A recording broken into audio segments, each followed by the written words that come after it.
minutes. Yes, sir. Yes, sir. Yes, sir. Thank you. Thank you.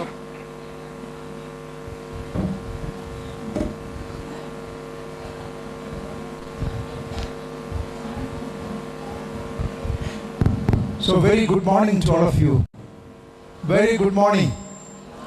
Yeah, I'm really excited to see you all in this exciting college.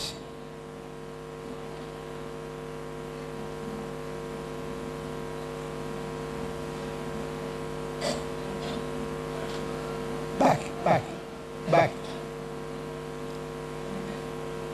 Yeah.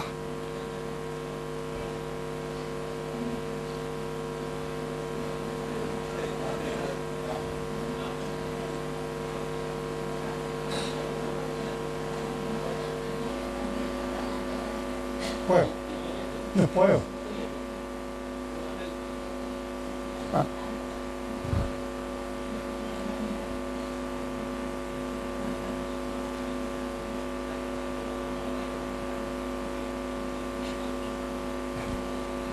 So very good morning to you again.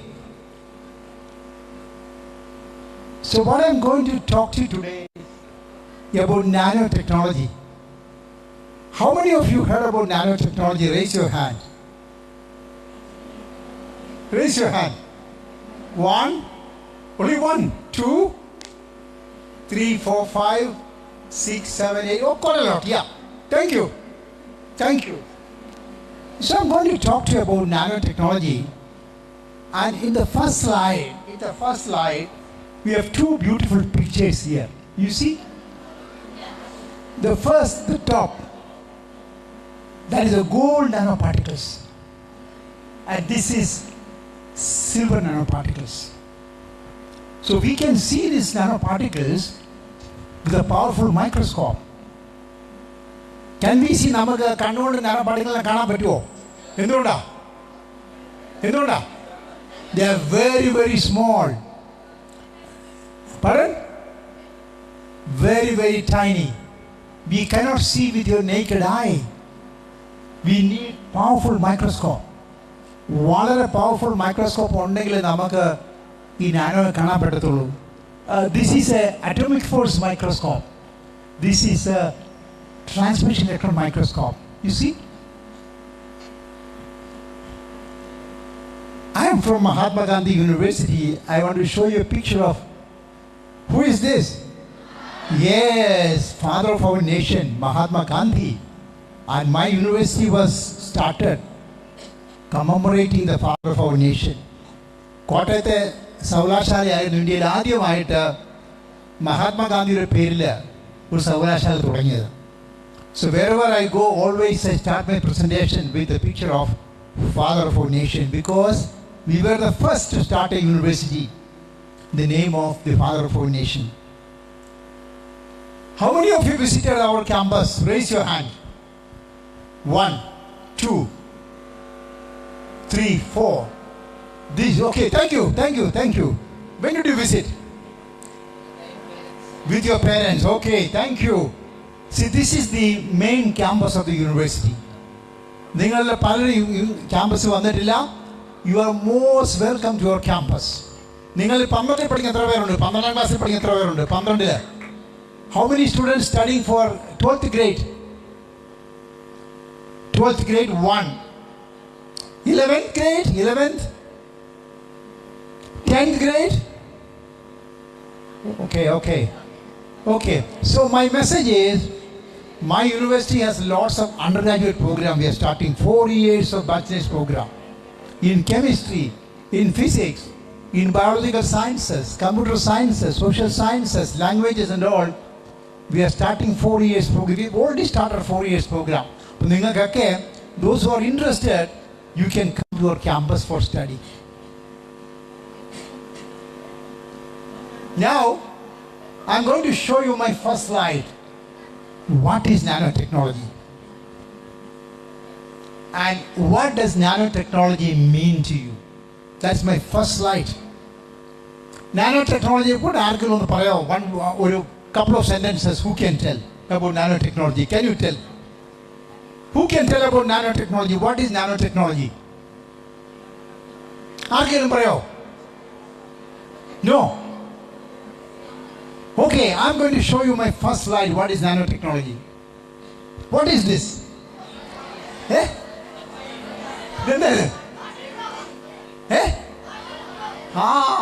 This is actually ഒരു ആമ്പലിന്റെ ഇലയാ. Okay, lotus leaf. താമരയുടെ ഇലയാ. അതിന് മുകളിൽ എന്താ ഉള്ളത്? Water droplet. I'm posing a question to you. എന്തുകൊണ്ടാണ് ഈ water ഒരു film ഉണ്ടാകാത്തെ? Why not there is a film? Why not there is a film here? എന്തുകൊണ്ടാ? Pardon? There is a waterproof coating. Very good. She said there is a waterproof coating on the surface. This was a great puzzle for the scientists. നിങ്ങളൊക്കെ വീട്ടിൽ ചെല്ലുമ്പം നിങ്ങളെല്ലാവരും മഴ പെയ്യുമ്പം ചേമ്പിൻ്റെ ഇലയിലും താമരയുടെ ഇലയിലും ആമ്പലിൻ്റെ ഇലയിലും ഒക്കെ വെള്ളം വീഴുമ്പോൾ എന്ത് സംഭവിക്കും നിങ്ങളൊന്ന് നോക്കണം. എല്ലാവരും ചെയ്യുന്ന ഒരു ഹോംവർക്കാണ്. വെൻ യു ഗോ ഹോം നിങ്ങളെല്ലാവരും ഒരു നല്ല മഴ പെയ്യുന്നുണ്ടെങ്കിൽ ഇന്നോ നാളെയോ നാളെ കഴിഞ്ഞ മഴ പെയ്യും. എല്ലാവരും ഒന്ന് നോക്കണം. ചേമ്പിൻ്റെ ഇലയുടെ പുറത്തോ അല്ലെങ്കിൽ ആമ്പലിൻ്റെ ഇലയുടെ പുറത്തോ അല്ലെങ്കിൽ താമരയുടെ ഇലയുണ്ട്. നിങ്ങളുടെ ഈ കുളത്തിലൊക്കെ കാണും താമരയൊക്കെ, അല്ലെങ്കിൽ ചേമ്പ് കാണും. നിങ്ങളെല്ലാവരും ശ്രദ്ധിക്കണം. It was a great puzzle for the scientists. Why the water is not forming a film, always forming a droplet. നിങ്ങൾ ശരിക്കും ശ്രദ്ധിച്ചു കഴിഞ്ഞാൽ ഈ ചേമ്പിൻ്റെ ഇലയിലും താമരയുടെ ഇലയിലൊക്കെ വെള്ളം വീണ് കഴിഞ്ഞാൽ, പർട്ടിക്കുലർ ചേമ്പിൻ്റെ ഇല, ഈ വെള്ളം വീണ് ഡ്രോപ്പായിട്ട് കറങ്ങി കറങ്ങി താഴോട്ട് പോരും. എത്ര പേര് ശ്രദ്ധിച്ചിട്ടുണ്ടത്? Thank you. അതുകൊണ്ട് മിക്കവാറും ചേമ്പിൻ്റെ ഇലയൊക്കെ വളരെ ക്ലീനാണ്. എന്തുകൊണ്ടാ? വെള്ളം ഇതിനെ അങ്ങ് ക്ലീൻ ചെയ്യും. Okay, so it was A very great big puzzle for the scientists. Why this happened? I'm going to show you. You see, this is a very beautiful cartoon demonstrating the surface of the leaf. If you examine the leaf under high resolution microscope, you see this sort of structure. ഈ leaf ഒരു കുട്ടി പറഞ്ഞു പിന്നെ ഇലയുടെ മുകളിൽ ഒരു coating ഉണ്ടെന്ന് പറഞ്ഞു. Correct. You see, there are hundreds and thousands of nanoscopic hairs protruding on the surface of the leaf. ലീഫിന്റെ മുകളിൽ ഇങ്ങനെ നമുക്ക് കണ്ണോട് കാണാൻ പറ്റത്തില്ല. There are thousands and thousands of hairs protruding on the surface of the leaf. മനസ്സിലായോ? These hairs are made of waxy crystals. Have you heard about wax? What is wax? Mercury. Is it hydrophilic or hydrophobic? Hydrophobic. She is correct. It's highly hydrophobic. So we have hydrophobic waxy crystals on the surface of the leaf. ലീഫിന്റെ surface മുഴുവൻ hydrophobic ആയിട്ടുള്ള waxy crystals. വെള്ളം വീഴുമ്പോൾ water is highly polar. You studied in your class highly polar material water, and water is highly hydrogen bonded. നിങ്ങൾക്കറിയാം വാട്ടറിന്റെ boiling point is very high. Why water's boiling point is high? Because of hydrogen bonding. So water is highly polar. Does these water molecules like this hair? Do they like the hair? No. Why? Because all the hairy structures are hydrophobic. Water is highly hydrophilic, highly polar. അപ്പോൾ വാട്ടറിന് ഒട്ടും ഇഷ്ടമില്ല ഈ hairy സ്ട്രക്ചേഴ്സിന്. Therefore ഒരു കുന്നത്തിൻ്റെ മുകളിൽ നിൽക്കുന്നത് കേട്ടോ അല്ലേ? അപ്പോൾ മഴ പെയ്യുമ്പം ഇതിങ്ങനെ കറങ്ങി റോൾ ചെയ്ത് ഔട്ടും. It will never form a film. Now I'm going to show you what is nanotechnology. The size of this crystal is something like 20 nanometer. 20 nanometer size ഉള്ള hairy structure ആണ്. So you have a beautiful coating of nano on the surface of the നമ്മുടെ ചേമ്പിൻ്റെയും ലോട്ടസിൻ്റെയും ഒക്കെ surfaces, there's a nano coating. And this nano coating make the surface extremely hydrophobic. This effect is on lotus effect. അപ്പോൾ നിങ്ങളെല്ലാവരും ഇത് വീട്ടിൽ ചെന്ന് കഴിയുമ്പം lotus effect എന്ന് നിങ്ങളൊന്ന് കമ്പ്യൂട്ടറിൽ ഗൂഗിളിൽ ഒന്ന് ടൈപ്പ് ചെയ്ത് കൊടുക്കുക. What is lotus effect? അപ്പോൾ lotus effect is associated with the nano surface structure of the plant of the lotus leaf. അപ്പം നമ്മുടെ നാച്ചുറലായിട്ട് എക്സ്പ്ലെയിൻ ചെയ്യാവുന്ന ഏറ്റവും നല്ലൊരു ഇഫക്റ്റാണ് lotus effect in the nano technology. This is one of the best examples for you to explain nano technology. നിങ്ങൾ മറക്കരുത് ഒരിക്കലും. If somebody asks you what is nanotechnology, the best example is lotus leaf surface. There is a nanoscale coating on the surface of lotus leaf, which is extremely hydrophobic. And as a result of this, water always forms a droplet.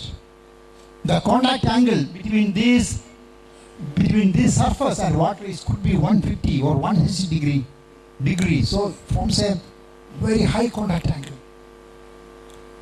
Okay? So this is one of the best examples of nanotechnology from your daily life. Looking at this phenomena, you know what scientists have made? Have you ever traveled in a car without wiper? Wiper illada car la allan keritundo? The latest Toyota car has no wiper. Wiper വേണ്ട. എന്തിനാണ് wiper ഉപയോഗിക്കുന്ന കാരണം? നമ്മൾ മഴയൊക്കെ പെയ്ത് കഴിഞ്ഞാൽ നമുക്ക് road കാണാൻ മേലാതെ ഹെയ്സി ആവും. പക്ഷേ now people have learned from the lotus effect and they gave a coating on the wind glass. കാറിൻ്റെയൊക്കെ വിൻഡ് ഗ്ലാസ്സിൽ ഇപ്പം നമുക്ക് പുതിയ ടെക്നോളജി ഉണ്ട്. കോട്ടിങ് കൊടുക്കാം. കോട്ടിങ് കൊടുത്തു കഴിഞ്ഞാൽ എന്ത് സംഭവിക്കും? Water will never form A film, it forms A droplet. Droplet ഉണ്ടായി ഇത് റോൾ ചെയ്ത് താഴേക്കും പോവും. The wind glass will become never hazy. So Toyota has come out with car without wipers. Wiper വേണ്ട. അതിനാണ് ഇതിരിക്കുന്നത് ഇൻവിസിബിൾ. കണ്ടോ? Invisible wiper. So man has learned from the nature. Nature in the പാഠം പഠിച്ചിട്ട് scientists have made a beautiful wind glass with a coating, with a nanoscale coating. ലോട്ടസിന്റെ ലീഫിലുള്ള പോലെ nanoscale coating കൊടുത്തിരിക്കുക. It could be silica coating. So the surface become extremely hydrophobic and the glass will never become foggy. Have you ever seen a car without wipers? നിങ്ങൾ എത്ര പേര് കാറൊക്കെ ഇറങ്ങുന്നുണ്ട്? എന്നും നിങ്ങളുടെ കാറിനൊക്കെ വൈപ്പർ കാണാം. പക്ഷെ പുതിയ കാറിൽ they are manufacturing without wipers. I'm going to show you another example. What is this?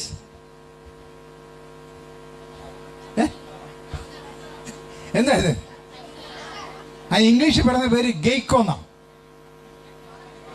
വലിയ പല്ലി. എന്താ? ഉടുമ്പ്. എത്ര പേർക്ക് ഉടുമ്പിനെ പറ്റി എത്ര പേര് പഠിച്ചിട്ടുണ്ട്? ഉടുമ്പ് കണ്ടിട്ടുണ്ടോ? ഉടുമ്പ്. നിങ്ങളുടെ വീട്ടിലൊക്കെ ഉടുമ്പുണ്ട്. നിങ്ങളെല്ലാം ശ്രദ്ധിക്കണം വീട്ടിൽ ചെല്ലുമ്പോൾ. ഇത് ഉടുമ്പിന്റെ പട. Looks like a big lizard. വലിയ പല്ലിയ. അതിന്റെ ജാതിയിൽപ്പെട്ടതാ. Look at the palm of the ഉടുമ്പ്. ഉടുമ്പിന്റെ പാം മൈക്രോസ്കോപ്പിൽ കൂടെ കാണുക. And if you again magnify, you look at this magnified, the powerful electron microscope, what do you see? എന്താ കാണുന്നേ? നമ്മുടെ കണ്ണുകൊണ്ട് നോക്കി കാണാൻ പറ്റത്തില്ല. If you examine under high resolution electron microscope, thousands and thousands of protrusions. നാരെ കുട്ടി പറഞ്ഞു, thousands and thousands of nanoscale hair. Then correct word, 1 million foot hairs. 1 million. What is 1 million? 10 lakhs. നോക്കുക, ഒരു പത്തിക്കകത്ത് 10 ലക്ഷം ഹെയർ ഇങ്ങനെയുണ്ട്. കണ്ണോട് കാണാൻ പറ്റിയില്ല. നിങ്ങൾ കേട്ടിട്ടുണ്ടോ? ഉടുമ്പിന്റെ പിടി എന്ന് കേട്ടിട്ടുണ്ടോ? ഉടുമ്പിന്റെ പിടി കേട്ടിട്ടുണ്ടോ? കാരണവന്മാർ നമ്മളെ പഠിപ്പിക്കുന്ന ഉടുമ്പിന്റെ പിടി. ഇനി ഈ ഉടുമ്പിനൊരു പ്രത്യേക ശക്തിയുണ്ട്. ഉടുമ്പ് ഒരു ഭിത്തിയെ പിടിച്ചു കഴിഞ്ഞാൽ ഇങ്ങ് പോരത്തില്ല. പണ്ട് കള്ളന്മാരൊക്കെ അങ്ങനെയാണ് വീടിൻ്റെ മുകളിൽ കയറുന്നത്. ഉടുമ്പിന് എറിയും, എറിഞ്ഞിട്ട് കയറ് കെട്ടിയിട്ട് ഉടുമ്പിന് എറിയും, എന്നിട്ട് ആ കയറെ പിടിച്ച് മുകളിലേക്ക് കയറും. The olden time people would go for തെഫ്റ്റിനൊക്കെ പോകുന്ന അങ്ങനെ. In the olden time. Then the question arises, this is nanostructure. ഇതെല്ലാം nano structures. Nano hairs are there on the surface of the gecko. ഇംഗ്ലീഷിൽ ഉടുമ്പിന് പറയുന്നത് ഗെയ്ക്കോ എന്നാണ്. ഈ നാരെല്ലാം നമ്മുടെ ഭിത്തിയെ പിടിക്കും because of the nanostructures. അതുകൊണ്ടാണ് wouldn't be able to grip the surface very firmly. So scientists have learned from this, and scientists have learned beautiful adhesive. The scientists don't like adhesive from the gecko tape, and this is a technique of Spider-Man. Have you heard about Spider-Man? Yes. പുള്ളി മാന്ത്രികശക്തി ഒന്നും അല്ല. Spiderman ഇങ്ങനെ നടക്കുന്നത് ഗെയ്ക്കോ നടക്കുന്ന പോലെ നടക്കുന്നത്. Because the scientists have made beautiful tape.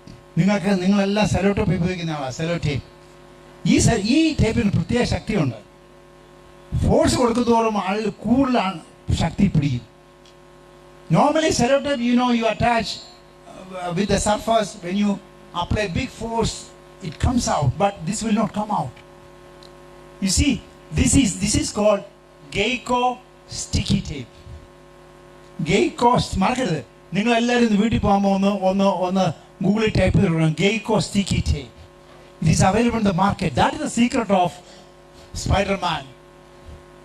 നമ്മുടെ പപ്പിയെ ഇങ്ങനെ പിടിപ്പിച്ചു കഴിഞ്ഞാൽ നമുക്ക് ഇങ്ങനെ ഓളിക്കൂടെ നടക്കാം. Yes.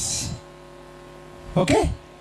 So another good example from nature for nanotechnology എന്താ? ഉടുമ്പിന്റെ പത്തി. Good example for nanotechnology. You have millions and millions of hairy structure on the surface of the gecko. അപ്പോൾ ഈ രണ്ട് എക്സാമ്പിൾ നിങ്ങൾ മാർക്കരുത്. Somebody asks you about nanotechnology. These are the two examples you can tell. And these hairy structures are responsible for adhering to the substrate very firmly. And scientists have made beautiful tape.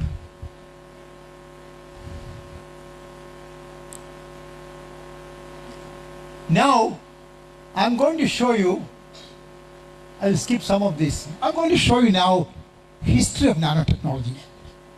Nanotechnology ചരിത്രം എന്ന് പറയാൻ പോവാ. നിങ്ങൾക്ക് ആർക്കെങ്കിലും പറയാമോ how old is nanotechnology? How old is nanotechnology? No. How old is nanotechnology? Very good. Give her a big clap. She said thousands of years. See, nanotechnology is very old. Centuries old technology. Centuries old technology. You see, there are lots of examples. Pottery using nano-sized particles. Chalice എന്ന് പറയുന്ന അച്ഛന്മാരെ പള്ളിയിൽ ഉപയോഗിക്കുന്ന കാസയ്ക്ക് ചാലീസ് എന്ന് പറയുന്നത്. ഇതെല്ലാം പണ്ട് റോമാക്കാര് they used to make കാസയൊക്കെ നാനോ പാർട്ടിക്കിൾ ഉപയോഗിച്ച് ഉണ്ടായിക്കൊണ്ടിരുന്നത്. So the nanotechnology is not new. Centuries old technology. I'm going to show you some nice pictures. ഇതെന്താ കാണിച്ചിരിക്കുന്നത്? ആർക്കെങ്കിലും പറയാമോ? വിദേശത്തുള്ള യൂറോപ്പിലൊക്കെയുള്ള പള്ളികളുടെ ചില്ലുകളാണ്. Windows of churches. നിങ്ങൾ ആരെങ്കിലും യൂറോപ്പിൽ പോയിട്ടുണ്ടോ? കൈ ഒന്ന് നോക്കിയാ. Anybody has gone to Europe? Anybody visited Europe? Please raise your hand. No. You want to go to Europe? Yes. You must visit. Whenever you go next time in European country, the very old churches. And these churches, windows are made of glasses consisting of nanoparticles. നിങ്ങൾ നോക്കുക, എന്തിയെ കളറാന്ന് നോക്കിയാൽ light അടിക്കുമ്പോൾ enormous color. Why? Because of nanoparticles. These windows are made of nanoparticles. പല സൈസുള്ള nanoparticles ഉണ്ടാക്കുന്ന Windows ആണ്. അതിന് പ്രത്യേക ഒരു ടേം ഉണ്ട്. This is because of plasmon resonance. Nanoparticles absorb certain white light and they emit beautiful colors. I'm going to show you another example. How many of you learned history?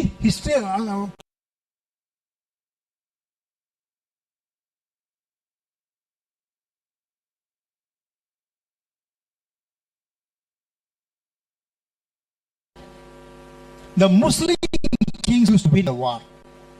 മുസ്ലിം രാജാക്കന്മാർ ധാരാളം യുദ്ധങ്ങൾ ജയിക്കാറുണ്ടായിരുന്നു. Scientists wanted to know the reason why the Muslim kings won many wars. You know what they did? They examined the knife. അന്നത്തെ യുദ്ധം എന്നൊക്കെ പറയുന്നത് എങ്ങനെയുള്ള യുദ്ധമാണ്? തോക്കുണ്ടോ ഒന്ന്? ഇല്ല. മിഡിൽ ഏജൻസ് തോക്കുകളൊന്നുമില്ല. എങ്ങനെയാ ഫൈറ്റ്? വാള്. Yes, very good answer. വാളും പരിചയം കുതിരയൊക്കെയാണ്. ഇത് കണ്ടോ? This is a fight during the Middle Ages. So scientists were puzzled why the Muslim kings won all the war. Muslim രാജാക്കന്മാർ പല യുദ്ധങ്ങളിലും ജയിച്ചു. You know what they did? They examined അവർ ഉപയോഗിച്ച വാളും കടാരിയൊക്കെ മൈക്രോസ്കോപ്പിനകത്ത് വെച്ച് നോക്കി. They examined the swords and knife used by the Muslim kings under high resolution electron microscope. You see? Kando. They have seen nano wires and nano tubes. ഇത് അവർ ഉപയോഗിച്ച കത്തിയുടെ പടം കത്തി എടുത്ത് അത് ഇലക്ട്രോൺ മൈക്രോസ്കോപ്പിൽ നോക്കിയതാണ്. You see large number of nano wires. And these nano wires gave sharpness to the knife. And these swords were made by a special heat treatment. And why they became sharp? Because of the nanostructure. ഇതുപോലുള്ള nano structure കൊണ്ടാണ് ഈ വാൾ ഭയങ്കര മൂർച്ചയായി മാറിയത്. നിങ്ങളെല്ലാവരും വീട്ടിൽ പോകുമ്പോൾ ഇതൊന്ന് വായിക്കണം. നേച്ചർ 444-286 എല്ലാവരും കുറിച്ചെടുത്തു. നേച്ചറിലെ ആർട്ടിക്കിളാണ്. നേച്ചർ വന്ന ആർട്ടിക്കിളാണ്. നിങ്ങളെല്ലാവരും വായിക്കണേ ഇത്. And thanks to nano technology നമ്മുടെ മുസ്ലിം രാജാക്കന്മാരെല്ലാം യുദ്ധത്തിന് ചെയ്യാൻ കാരണം നാനോ ടെക്നോളജിയാണ്. Because the knife was very sharp. ഭയങ്കര മൂർച്ചയേറിയ നൈഫ് ഉണ്ടാക്കിയവർ. നിങ്ങൾ എല്ലാവരും ഈ ആർട്ടിക്കിൾ വായിക്കണം. Free, you can download free. നേച്ചറിലെ വോളിയം 44 പേജ് നമ്പർ 286 വായിക്കോ. ഏതൊക്കെ വായിക്കും വീട്ടിൽ പോയി കഴിഞ്ഞാൽ? ലോട്ടസ് ഇഫക്റ്റ് വായിക്കണം, പിന്നെ gecko sticky tape and the Nature paper വായിക്കോ. You must read. ഓക്കെ.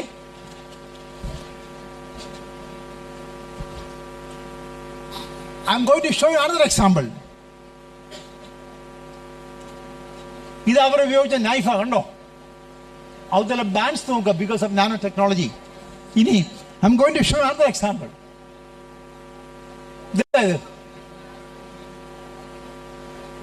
എല്ലാവരും ഈ പടം നോക്കിയേ. ഇതെന്താ ഇത്? What is this? Casa. Wine glass അല്ല, കാസ.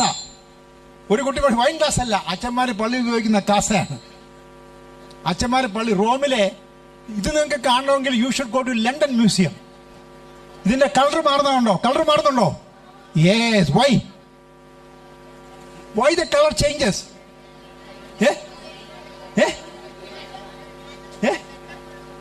എന്തുകൊണ്ടാണ് കളർ മാറുന്നത്? സാധാരണ ഒരു കാസ എടുത്ത് വെള്ളം അടിച്ച കളർ മാറുമോ? Why? This contains nanoparticles. Kando? This contains nanoparticle. If you want to see, നിങ്ങൾ ഇനി യൂറോപ്പിലൊക്കെ പോകുമ്പോൾ ലണ്ടൻ മ്യൂസിയത്തിൽ പോവുകയാണ്. നിങ്ങൾ ഇത് കാണാൻ പോകണം. ലണ്ടൻ മ്യൂസിയത്തിൽ വെച്ചിട്ടുണ്ട്. പണ്ട് റോമിലെ മെത്രാന്മാരും ബിഷപ്പുമാരും ഒക്കെ ഇങ്ങനെയുള്ള കാസ ഉപയോഗിച്ചാണ് ഖുർആൻ എഴുതിക്കൊണ്ടിരിക്കുന്നത്. ഈ കാസയൊക്കെ ഉണ്ടാക്കിയത് all these casas were made of nanoparticles. അടുത്ത സ്ലൈഡ് കാണിക്കാം. വൈറ്റ് ലൈറ്റ് അടിക്കുമ്പം ലൈറ്റ് അടിച്ചു കഴിഞ്ഞാൽ പല കളർ വരും.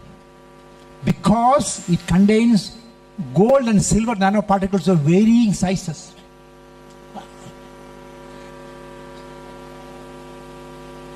So it is. The color originates from the metal nanoparticles embedded in the glass. Metal nanoparticles have been embedded in the glass. ആ ഗ്ലാസ്സിലൊക്കെ ധാരാളം metal nano particles ഉണ്ട്, ഗോൾഡിൻ്റെ സിൽവറിൻ്റെയും varying particles. 30 nanometre, 50 nanometre, 100 nanometre, 150 nanometre. ഇനി look at this. These are all gold particles. നിങ്ങൾക്കറിയാം ഗോൾഡിൻ്റെ colour എന്താ? Golden colour. The bulk നിങ്ങളെല്ലാം പലരും മാലയിട്ടിട്ടുണ്ട്. I also have a chain. The color is golden color. Normal color ഗോൾഡിൻ്റെ golden കളറാണ്. പക്ഷേ if you go to nanoparticle, nanostructures, look at, if you make gold particles of 150 nanometer, 100 nanometer, 80 nanometer, 60 nanometer, 40 nanometer, 20 nanometer. കണ്ടോ ഗോൾഡിൻ്റെ colour മാറിയോ? Golden കളറേ അല്ല. So materials in the nanostructure give unusual colors. പലതരത്തിലുള്ള colour കാണിക്കും. Because nanoparticles absorb the white light and they emit peculiar radiations. Okay? പലതരത്തിലുള്ള കളറിലുള്ള radiations emit ചെയ്യുക. അതുകൊണ്ടാണ് you see gold is no longer golden color. We can emit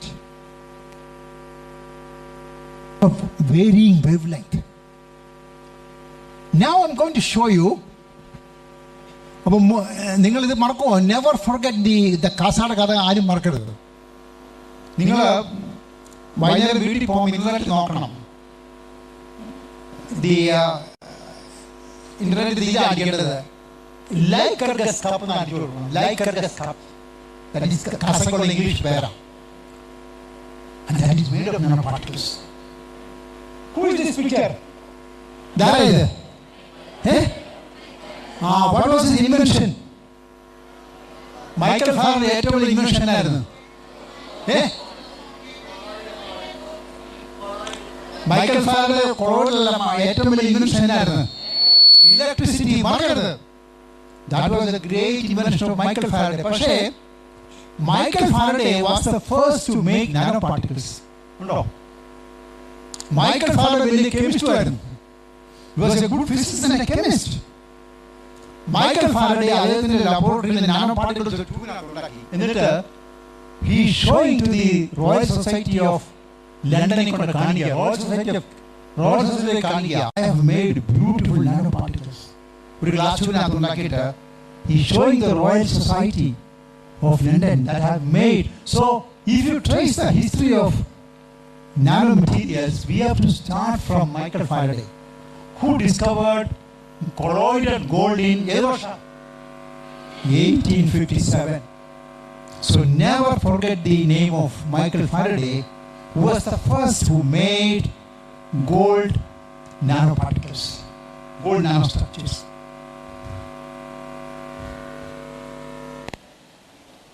Another great scientist got Nobel Prize, Langmuir. നിങ്ങൾ ലാങ്മ്യൂർ ഗൂഗിളിൽ കൊടുത്താൽ അദ്ദേഹത്തിന്റെ എല്ലാ വർക്കും കിട്ടും. ലാങ്മ്യൂർ, you know what he did? He discovered layers of atoms of one molecule thick. A fantastic man. He's a physicist got Nobel Prize. Who is he?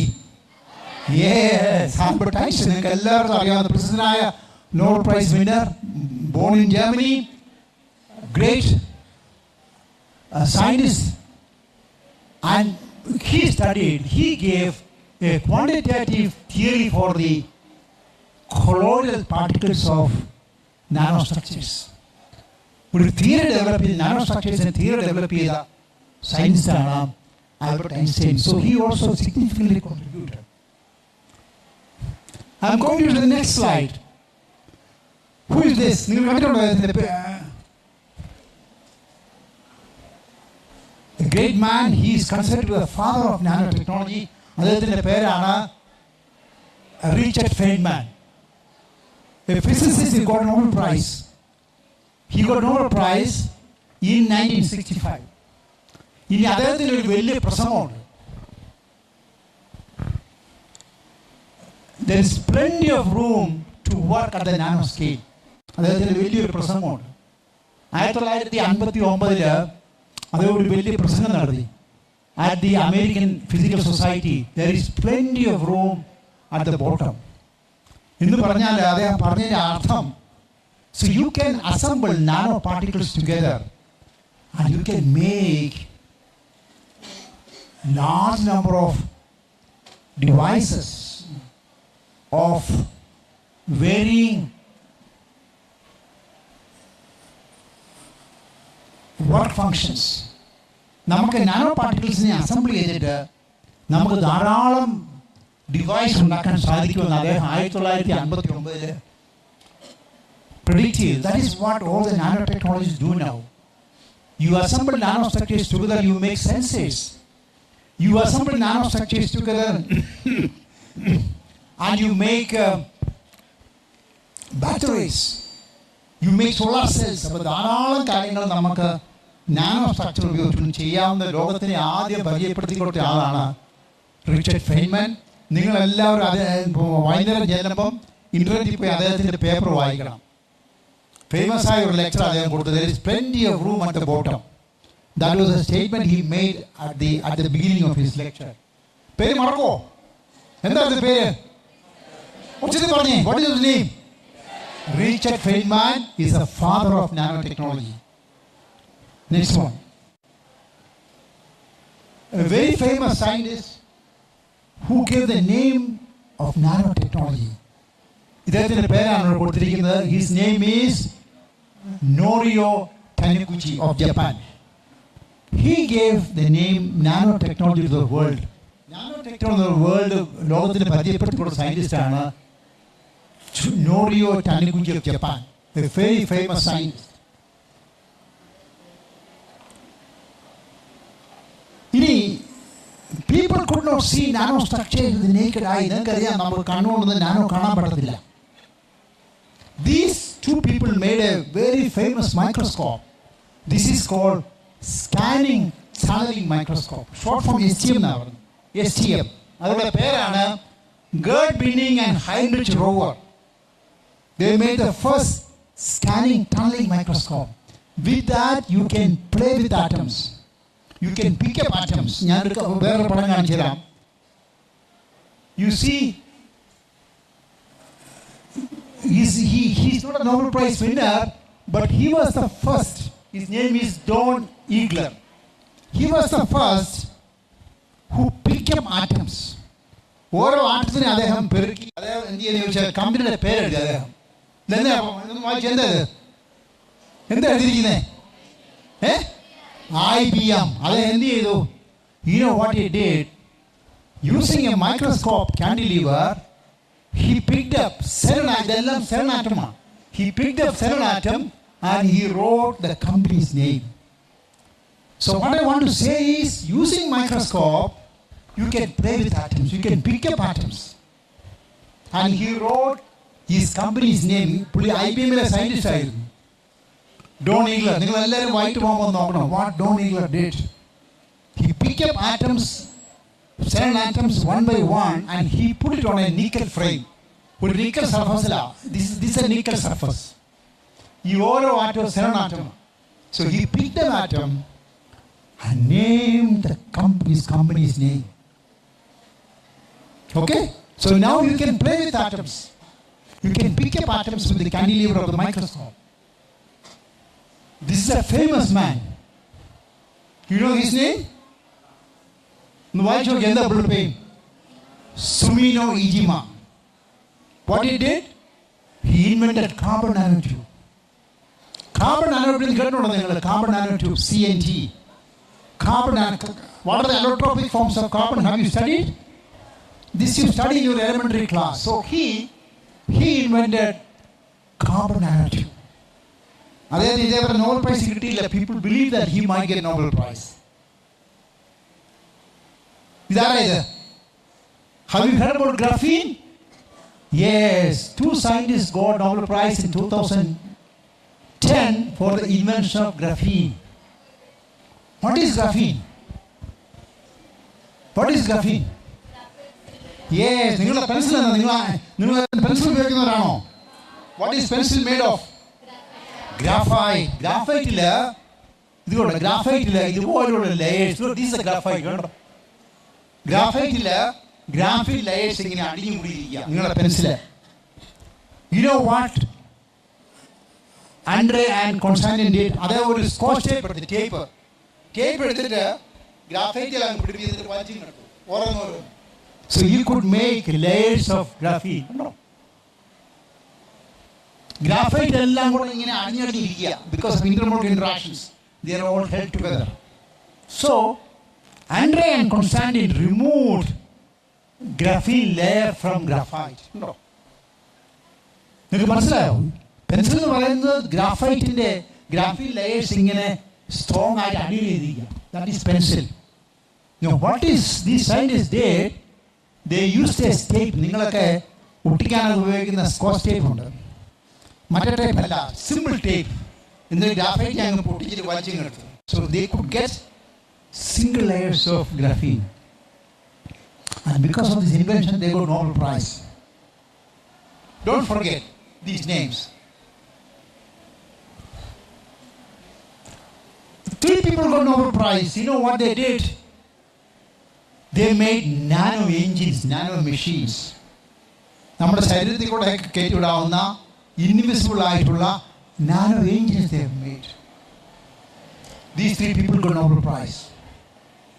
അപ്പോൾ നിങ്ങൾ വീട്ടിൽ പോകുമ്പോൾ നോക്കണം, നാനോ എഞ്ചിൻസ്, നാനോ മെഷീൻസ് നോക്കണം. Who got Nobel Prize for nano engines? 3 people. Sauvage, Fraser and Feringa.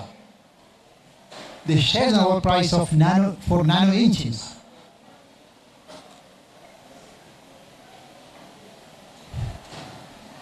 Nobel Prize in Chemistry 2023. പേര് പറയോ? ആർക്കെങ്കിലും പറയോ? ഞാൻ പേര് എഴുതിയിട്ടില്ല. നിങ്ങൾ ആർക്കെങ്കിലും പേര് പറയോ ഇവരുടെ? Not very old. എല്ലാ പത്രത്തിലും നമ്മുടെ Bill Gates. No. He is not a Nobel Prize winner. He is a businessman. I am going to show you their name. You see? Yes. Look at this. Professor Bhavandi, Bruce and Ekimo was in a company. You see? These 3 people Nobel Prize. They were the first to synthesize nanoparticles of definite size and shape in the laboratory. ഇവർ 3 പേരുമാണ് 1970-കളിൽ Nobel prize കിട്ടിയ വളരെ താമസിച്ച. പക്ഷേ 1970-കളിൽ ഇവരെല്ലാം അവരുടെ പരീക്ഷണശാലയിൽ nano particles ഉണ്ടാക്കി. അപ്പോൾ നിങ്ങളെല്ലാവരും വീട്ടിൽ പോകുമ്പോൾ നോക്കണം, what is the contribution of professor Bhavandi, Professor Bruce and Dr. Ekimov. They made quantum dots. Quantum dots are very small structures of less than 10 nanometer size. 10 nanometer size താഴെയുള്ള പാർട്ടിക്കിൾസിനെ ഉണ്ടാക്കി ലോകത്തിന് കാണിച്ചു കൊടുത്ത ആൾക്കാരാണ് ഇവർ 3 പേര്. They got Nobel Prize in Chemistry in 2023. What is this? Buckyball. What is buckyball? What is buckyball? You study your chemistry elementary class. What is buckyball? C60. Buckyball. Now, I'm going to show you some nice products of nanotechnology. So we saw I talked to you about what is nanotechnology. I showed you some nice examples from nature about nanotechnology. I showed you the people who worked on nanotechnology. Okay? And who is the father of nanotechnology? Richard Feynman. Never forget, Richard Feynman. And we saw the pictures of Nobel laureates. The recent one was അവസാനം കാണിച്ച Nobel ലോറിയന്റെ പേരെന്നാ?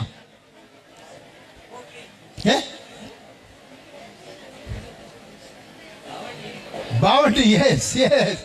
Bhavandi and team. Ekimo, Bhavandi. അവരാണ് അവസാനം ഞാൻ കാണിച്ച Nobel prize. Now, Bruce, yes. Now, I'm going to show you some of the applications of nanotechnology. Nanotechnology വലിയൊരു ചെറിയ ഒരു ആപ്ലിക്കേഷൻ കാണിക്കാം. നിങ്ങളൊക്കെ കെമിസ്ട്രി ലബോറട്ടറിയിലൊക്കെ പോകുമ്പോൾ ലാബ് കോട്ട് ഇടും അല്ലേ? എന്താ ലാബ് കോട്ട് ഇടുന്നേ? നിങ്ങൾ ലബോറട്ടറിയിലും അല്ലെങ്കിൽ You must have seen great chef. അടുക്കളയിലൊക്കെ കുക്ക് ചെയ്യുമ്പോഴത്തേനുമൊക്കെ നമ്മൾ ഒരു ഓവർകോട്ട് ഇടും. എന്തിനാ ഇടുന്നേ? ആ ഔത്തിലൊന്നും പറ്റരുത്. നമ്മുടെ മുളകിൻ്റെ ഒന്നും അതിൻ്റെ ഒന്നും പറ്റരുത്. ലബോറട്ടറിയിൽ നമ്മൾ പോകുമ്പോൾ ആസിഡൊക്കെ വേണം, നമ്മുടെ ഷർട്ടിനൊന്നും സംഭവിക്കരുത്. Now people have made beautiful smart clothing. കണ്ടോ? Smart clothing. അതിന് പറയുന്ന പേരാണ് സ്മാർട്ട് ക്ലോത്തിങ്. ഈ സ്മാർട്ട് ക്ലോത്തിങ്ങിലൊക്കെ നാനോ പാർട്ടിക്കിൾസ് ഉണ്ട്. അതുകൊണ്ട് ആസിഡ് വീണാലും കറി വീണാലും ഒരു പാടും വരികയില്ല. It will never stain. അതുകൊണ്ടാണ് നമ്മൾ അതിനെ പറയുന്നത് സ്മാർട്ട് ക്ലോത്തിങ്.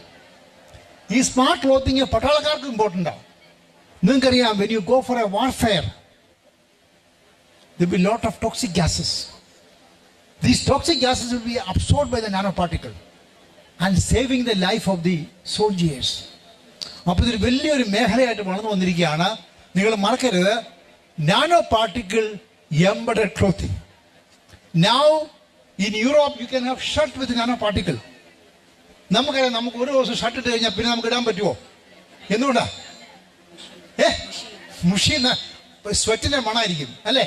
നമ്മുടെ ഉടുപ്പിലൊക്കെ ഒരു ദിവസം ഉടുപ്പ് നല്ല വേനൽക്കാലത്ത് ഇട്ട് കഴിഞ്ഞാൽ നമുക്ക് പിറ്റേ ദിവസം ഇടാൻ പറ്റത്തില്ല, ബിക്കോസ് സ്വെറ്റ് ആയിരിക്കും ഫുള്ള്. പക്ഷെ now scientists have come out with nanoparticle coated shirt, nanoparticle coated pants. വേർപ്പെ വലിക്കുകയില്ല. So you can wear many times without washing. So this area is known as, നിങ്ങൾ മറക്കോ ഇത്, nanoparticle embedded clothing material for soldiers, for people who work in the laboratory, those who work in the kitchen.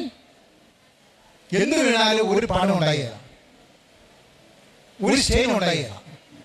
നിങ്ങൾ വീട്ടിൽ ചേർന്ന് എല്ലാവരും നോക്കണം, what is smart clothing using nano technology. മറക്കോ? Are you interested to have a shirt with nano particle? Yes yes. Okay, next one. Nano solar cell. നിങ്ങളുടെ വീടിന്റെ ഒക്കെ മുകളിലെ സോളാർ സെൽ ആണ്. What is the technology? നമ്മൾ roof ടോപ്പിൽ ഉപയോഗിക്കുന്ന solar cell technology എന്താ? ആർക്കും പറയാം? Silicon technology. Silicon cells are use. നിങ്ങളുടെ വീടിന്റെ മുകളിലൊക്കെ നമ്മൾ ഉപയോഗിക്കുന്ന technology, solar technology, is made of silicon. Now look at this. You can fold your solar panel in your pocket using nanotechnology. നമുക്കറിയാം, നമ്മുടെ റൂഫിന്റെ ഒക്കെ മുകളിലിരിക്കുന്ന എടുക്കണമെങ്കിൽ രണ്ടു പേര് വേണം പിടിക്കണമെങ്കിൽ, അല്ലേ? ഹെവി അല്ലേ? Now you can fold your solar panel in your pocket. നിങ്ങൾ ഡ്രൈവ് ചെയ്യുമ്പോൾ നിങ്ങളുടെ കാറിന്റെ മുകളിൽ പിടിപ്പിക്കാം. Then you can drive. So that's the beauty of nano solar cells. കണ്ടോ? വളരെ ഫ്ലെക്സിബിൾ ആയിട്ടുള്ള നാനോ സോളാർ സെൽ വരിക. You can fold and put in your pocket. When you drive your car, you can put the solar cell on the top of your car and you can drive. So this is a great achievement going to come. This will commercialize. Maybe within 10 years time, the silicon technology will be replaced by nano solar cells. അപ്പോൾ നിങ്ങൾ എല്ലാവരും വീട്ടിൽ പോകുമ്പോൾ നിങ്ങൾ computer നോക്കണം, what are nano solar cells. നോക്കോ, you must look it. Nano solar cells. Don't forget. Next one.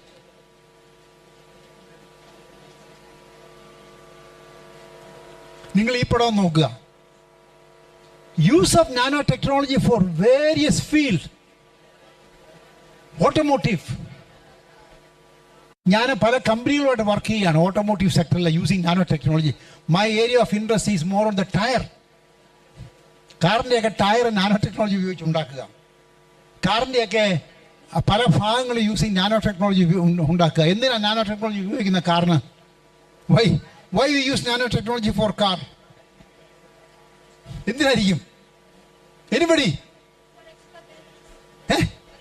You are right. What are the extra benefits? Can we use as the water repellent in glass? Yes, water repellent glass. Give her a big clap. She's very good. She said automotive nanotechnology could be utilized for water repellency. Very good. What else? ആർക്കെങ്കിലും പറയോ? To make the car more fuel efficient, to make the car more lighter, to make the car more thinner and stronger. നമ്മുടെ weight കുറച്ച ഗുണം എന്നാ? Fuel efficiency കിട്ടിയല്ലേ? Yeah, that is why see I have a group in my laboratory making tyres using nano technology. ഒരു വലിയ മേഖലയാണ് use of nano technology in automotive sector. ഇനി എത്ര പേര് കളിക്കാം? ടെന്നീസ് കളിക്കുന്ന ആരൊക്കെ ഉണ്ട് ഇവിടെ? ടെന്നീസ് 1 2 3. യെസ്, നിങ്ങൾ ടെന്നീസ് ബോൾ കണ്ടിട്ടുണ്ടോ? Tennis ball, tennis ball is made of nano technology. Nano technology ഉപയോഗിച്ച് ടെന്നീസ് ബോൾ ഉണ്ടാക്കുന്നത്. ടെന്നീസ് ബോളിന് നല്ല റീബൗൺസിങ് വരും, പെട്ടെന്ന് അങ്ങ് കുതിക്കും തരലടിച്ചു കഴിഞ്ഞാൽ. Tennis ball. Nano technology for telephone industry, nano technology for medicine, nano technology for computer science. അപ്പം nano technology നമുക്ക് ഈ മേഖല മുഴുവൻ ഉപയോഗിക്കാം, എല്ലാ മേഖലയിലും. Nano technology for health, nano technology for sports, nano technology for automotive. Nano, what is this picture? ഇതെന്താ ഇത്? ആർക്ക് പറയാം? What is this? Factory. Nano technology for production, for catalysis, for industrial production, nanotechnology. What is this? ഇതെന്തോ ഇത്? ഇതെന്തിന്റെ സിമ്പിളാ ഇത്? Medicine, nano technology for medicine. Oh sorry, can you make it all right for me? It's gone. Nano technology for medicine. അപ്പൊ nano technology നമുക്ക് എല്ലാ മേഖലകളും ഉപയോഗിക്കാം. സ്പോർട്സ് ഉപയോഗിക്കാം, നമ്മുടെ ആരോഗ്യത്തിന് നാനോ ടെക്നോളജി ഉപയോഗിക്കാം. നാനോ ടെക്നോളജി ആരോഗ്യത്തിന് ഉപയോഗിക്കാം. Nano tech medicine, nano technology for industrial production, nano technology for agriculture. നിങ്ങൾ കേട്ടിട്ടുണ്ടോ നാനോ യൂറിയ? കേട്ടിട്ടില്ല? നാനോ യൂറിയ നമ്മുടെ പത്രത്തിലൊക്കെ കേട്ടിട്ടുണ്ടോ? Nano technology for agriculture. അപ്പോൾ എല്ലാ മനുഷ്യൻ്റെ എല്ലാ ഫീൽഡിലും nano technology could be utilise.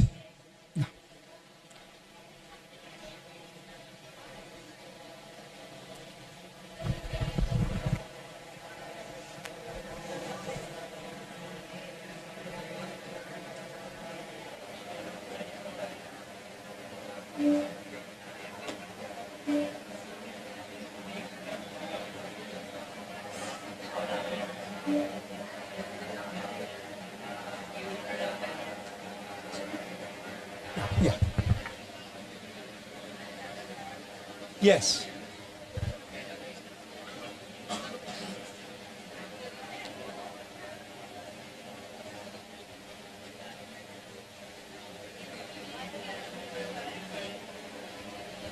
നിങ്ങളിത് നോക്കുക.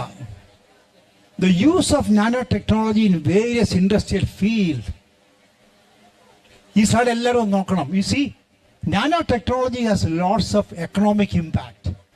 Materials and material processing, $340 billion business വരാൻ പോകുന്നു. Nanotechnology for information technology, IT sector, $300 million business. Nanotechnology for pharmaceutical chemistry, $118 billion business. Nanotechnology for catalysis, chemical engineering, $100 billion business. Nanotechnology for aerospace. നമ്മുടെ ISRO scientists, they are going to talk after me. What's the business? $70 billion business. Nanotechnology for water purification, nano for energy, $45 billion business. Nanotechnology for health, diagnosis, prosthetics, $30 billion business. You see, nanotechnology has a very strong role in all fields of human life and all areas of technology. അപ്പോൾ ഈ മേഖലയിലെല്ലാം nano ടെക്നോളജിക്ക് വലിയ റോളുണ്ട്. I'm going to show you. You see nano technology for sunscreen. നിങ്ങൾക്കറിയാം, നമ്മൾ ബീച്ചിലൊക്കെ particularly for the European people, when they go to the beach, they put some sunscreen. Do you know why they use sunscreen? Protect the skin from ultraviolet radiation. കണ്ടമാന സ്കിന്നിൽ UV radiation അടിച്ചു കഴിഞ്ഞാൽ cancer വരും.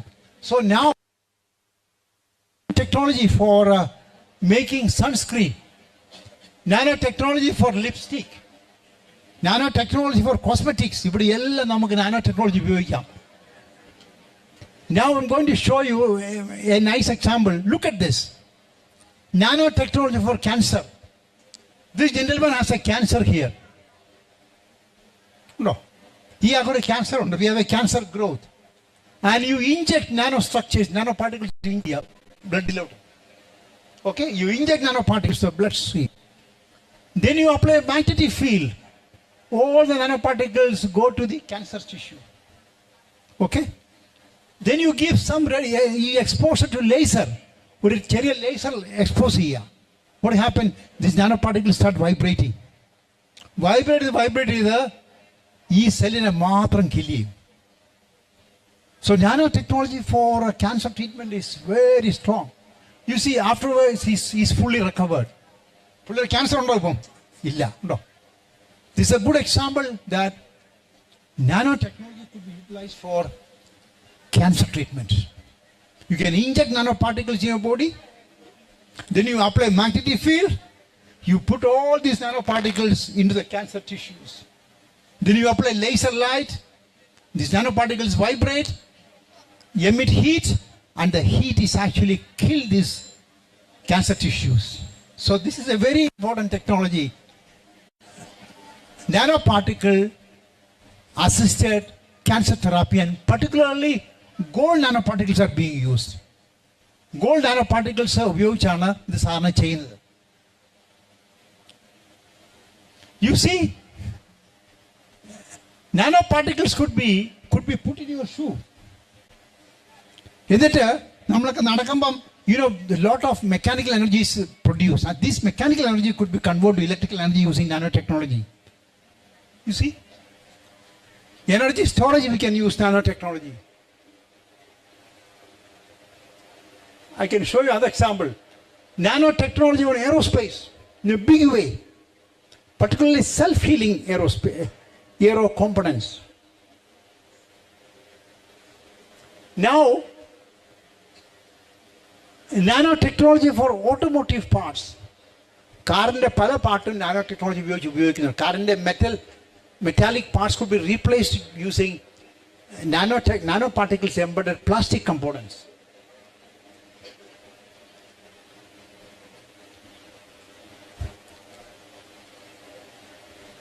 Surface coating.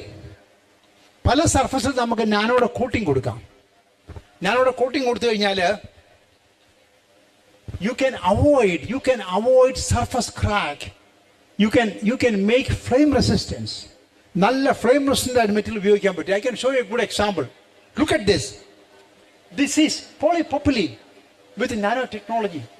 നമ്മൾ കത്തിച്ച കത്തത്തില്ല. The second one, polypropylene with halogenated additives, neat polypropylene and vinyl. Which is the best? ഇതിൽ കത്താത്ത ഏതാ? Nano composite കണ്ടോ?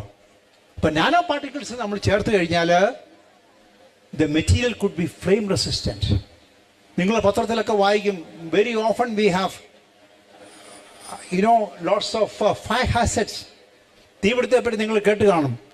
തീ പിടിക്കുമ്പോഴൊക്കെ ആൾക്കാർ കൂടുതലും മരിക്കുന്ന പുക ശ്വസിച്ച. So this does not burn at all. When you put nanoparticles into plastics, the plastics will not burn. Look at this. Polypropylene nanocomposite is not burning at all. So you can make flame retardant materials using nanotechnology. In tennis കളിക്കുന്ന ആൾക്കാരുടെ ഒന്ന് കാണിക്കുക. You see, look at a tennis ball. Okay. Look at the tennis ball. How many of you have cut open the tennis ball? എത്ര പേര് tennis ball cut open ചെയ്തിട്ടുണ്ട്? You must take a tennis ball and cut it and you see a rubber. And this rubber has lots of nanoparticles. ഇതിനകത്തൊക്കെ nanostructures ഉണ്ട്. That is why the tennis ball has a very high rebouncing action. So tennis balls are made of nanostructures. Look at the floor tiles.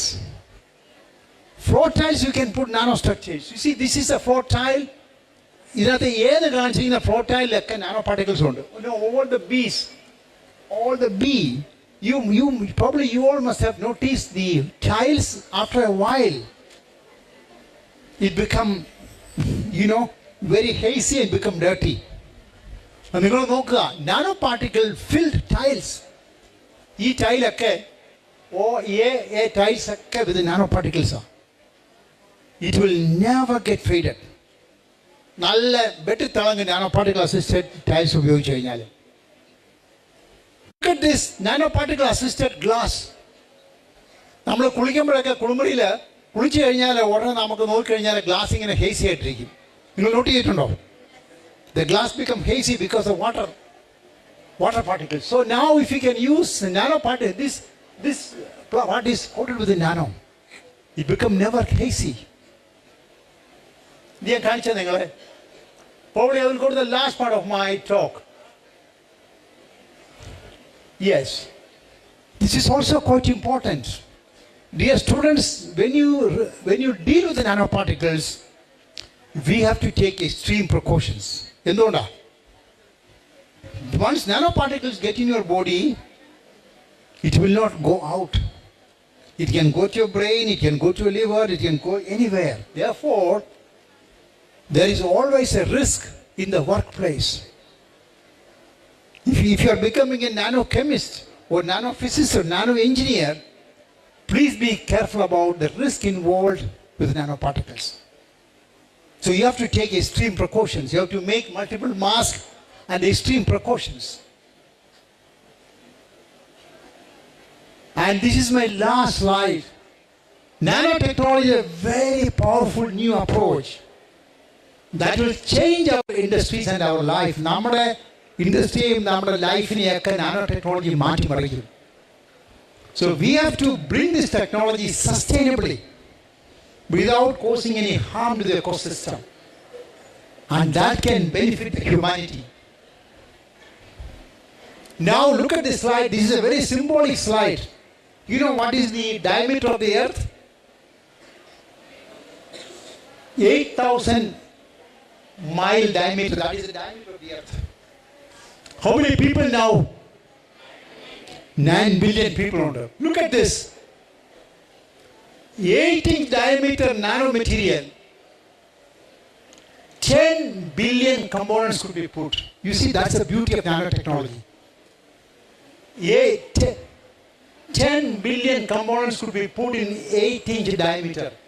That's the beauty of nanotechnology. Extremely small, you can have enormous level of functionality. So thank you so much for your patient hearing.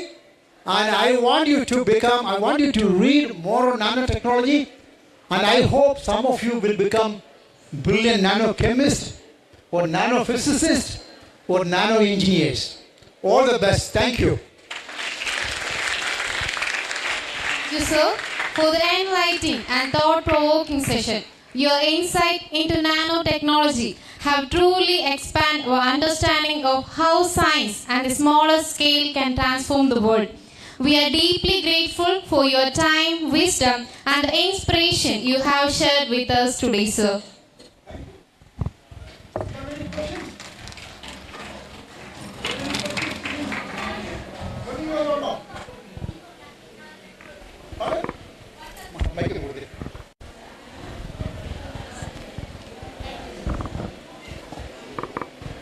What are the future opportunities of nanotechnology? She asked a very interesting question. What are the future of nanotechnology?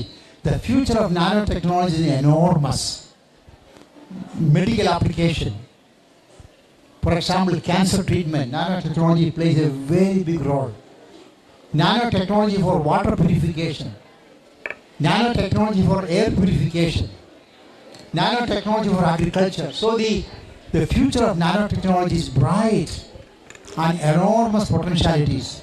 Nano make things much faster. Nano make things thinner. So thinner, fast and efficient. Computers become more efficient using nanotechnology. So nanotechnology has a great scope. Thank you.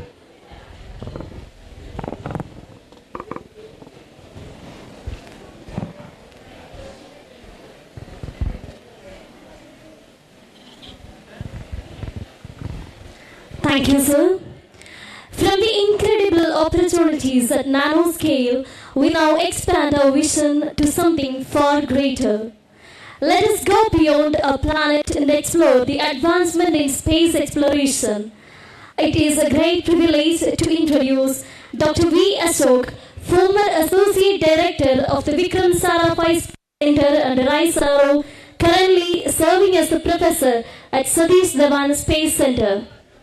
An accomplished aerospace engineer and expert in computational fluid dynamics, Dr. Ashok completed his B.Tech in Mechanical Engineering from CET Trivandrum in 1987 and his M.Tech in Aerospace Engineering from IIT Kanpur in 1989.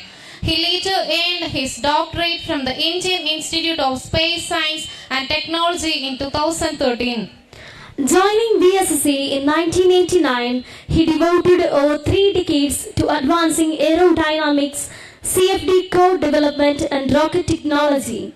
He served on key leadership positions including Group Director of Aerodynamics and Aerothermal Group, Deputy Director of the Aeronautics Entity and Associated Director of VSSC.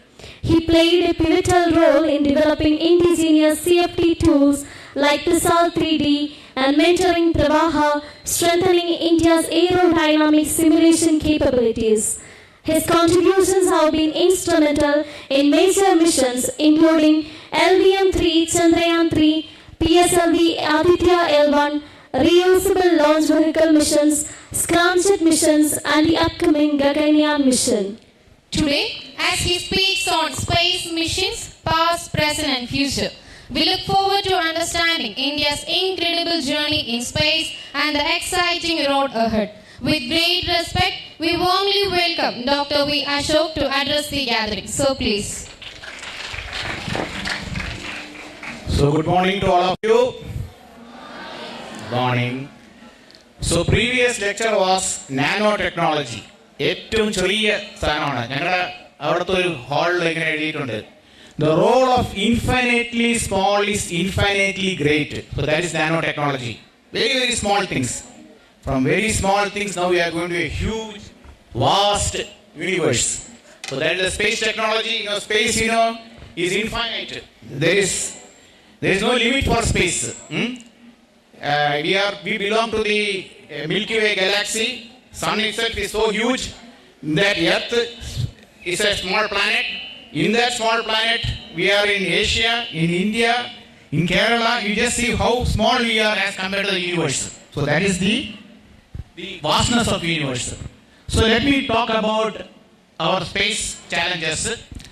See, this space is very, very unforgiving place, which means you have extremes of temperature. Very, very low temperature, 4 Kelvin, very, very, very cold and very hot. Then you also have lot of debris floating around. Small debris, very, very high speed. They all travel at something like 7 km per second to 14 km per second. Imagine a particle coming and hitting. Lot of charged particles, no gravity, which means that you will be simply floating around. That is the position of the gravity. Radiation, you see, very harmful radiations are there and you have to protect from them. Deep vacuum, it's not like this where your atmospheric pressure, as you go up higher, the atmospheric pressure comes down. It will be very difficult for you to take breath, so you have to carry oxygen. Strong magnetic fields, so these are the challenges in space. You can see here troposphere, stratosphere, mesosphere. 6 to 20 kilometers troposphere. Our Mount Everest is 8.8 kilometers. Okay, even that climbing is very difficult for us. Then you have stratosphere, mesosphere, then thermosphere and exosphere. What's the next? Yeah. So now, what is our objective? Objective is to put a satellite on the orbit. So that what you can do lot of things if you put the satellite on the orbit. You will be able to continuously watch what is happening. And so what you need to do, you need to take this satellite to an altitude of something like 200 or some 300 to some thousands of kilometers and put it at a velocity of something like 7.8 kilometers per second. That is the minimum velocity is needed. And so it will keep on going round. So that is what we need to do. That is, we have to give this much velocity. If you throw a stone, you can never get it this much velocity. Okay. And so it's a very tough job going to space. So what you need is you require huge rockets to take these satellites and put it in the orbit. So that's what we have to do. Next. Okay, now what is the principle? Now you have studied Newton's laws of motion. First law, second law, third law. This is basically, is a Newton's third law of motion and second law. Basically, there is every action, there is a jet that is coming out and that is pushing the rocket forward. So that is the Newton's third law is the one which based on which the rockets fly. So what we do is we apply this Newton's law and see how to make a machine which will do this so that Newton's first, second and third laws are applied and we can able to put a satellite in the orbit. Next. Okay, now what is the difference between satellite and aeroplane? Just go further. See, speed of rocket is something like 30 to 40 times than aircraft. Aircraft you can see it flies something like 600 kilometers per hour like that. But this will be almost 30 to 40 times, very high speed. Hyderabad to Bombay in just 3 minutes. Okay, can you imagine a rocket? If you have a rocket, you can travel from any place to any place in India in matter of minutes. You can be in Delhi, come to Perivandanam in 10 minutes. Okay, so that is the thing. But it's not that easy because you may have to land. All those issues are there. And another thing is, in the aircraft, you take oxygen from the air. But here you cannot do that because as you climb, oxygen becomes smaller, lesser and lesser. So aircraft fly within the atmosphere, but here rockets have to carry oxygen out with them. So you require both fuel and oxidizer to carry. So that is the difference between aircraft and rocket. Yeah, next. Now, who are the pioneers? You can see, first he started Da Vinci. Leonardo da Vinci. He's a very famous painter. And how many have heard of Leonardo da Vinci? Yeah, good. So he is a great painter, but he is not only a painter, he also had good ideas about the flow and the aircraft aspects. Then comes Copernicus. And who has heard of Copernicus? Have you heard of Copernicus? Yeah. So what did he say? He told he was the first person to tell that sun is the center of universe. Okay. So that is the Copernicus. Then after that you have Galileo, Kepler. Okay. Here Galileo was the person who invented what? Telescope. Yeah, good. So he invented telescope. And then he had Kepler. And Kepler only studied the motions about and he only told the planets travel in elliptical orbits. And the way in which the elliptical orbit is, what happens is, as it goes very near the sun, it increases the speed and slowly it goes like this. That is the Kepler's law. Then you have Newton. Of course, all of you know them. Okay. Then we also have after that, we have Goddard, Hermann Oberth. He was the person who first talked about outer space travel. In fact, his PhD thesis was how to travel from, let us say, from Earth to Moon. And his PhD thesis was ridiculed and they rejected it. He was the first person to talk about interplanetary travel. And then there is von Braun, and von Braun is the person who was behind the first moon mission. And he is also a great person. And he is the father of rocket science, Konstantin Tsiolkovsky. He was the first person who told that how to send satellites to space. That is, you should have multiple stages because you cannot all that immediately get 1.8 kilometers per second. First stage will give some 5 kilometers per second, then second stage, then third stage like that. Yeah, next. Okay, this is how the dawn of the space era happened in 1957, October 4. And we celebrate Space Week for that. It was just 83.6 kg weight. It was 92 days in orbit. And there was a transponder. Transponder means it will transmit as well as respond. You send some signals, it will do something and then send it back. So that is called the transponder. So like we have transponders to beam our television channels and all. Okay. Yeah. Next. Yeah. So these are the, okay. The other one is you can go to the next one. Yeah. So this is again, there was a competition between USA and USSR and there are a lot of space activities happened after 1957. Next. And then we have the major milestone. See, this is moon landing in Neil Armstrong. One small step for a man, but a giant leap for mankind. This is what Neil Armstrong told when he landed on the moon. And first Indian in space was Rakesh Sharma, group captain. And when our Prime Minister Mrs. Gandhi asked, ऊपर से भारत आपको कैसा लगता है? How do you find? एंगने Bharat एंगने उन्होंने मुझे सारे जहां से अच्छा. That's what he told. And this is the first reusable launch vehicle space shuttle. And here you have Shubhanshu Shukla, who now really recently traveled, and along with the other space colleagues. Okay. And this is the International Space Station. Okay. This is like, just like jigsaw puzzle, you will just assemble these things in space. Yeah, next. But what about India? See, this is the church building. Actually, our Indian Space Research Organization started its activity from this church building. There was a father called Reverend Bernard Pereira. So he was asked, when Vikram Sarabhai met him, this is Vikram Sarabhai, he met the father and asked, will you be able to give this church building for the space science activities? So in one of the Sunday mass congregation, he told, science will be bettering humanity. Like religion is meant for the spiritual upliftment. Can you give this church for science activities? And the whole mass told, yes, we will give. That is how we started this in 1963. This church building only, all this activity started. And this is Dr. Abdul Kalam. Abdul Kalam also visited this place in 2013 or so. This is Madhavan Nair. This is H.G.S. Murthy. They are all the pioneers in this space. And in those days we did not have money. So we used to carry in bicycles, bullock carts. And this is again Abdul Kalam and Abba Mudin assembling this. And we started in a small way. Next.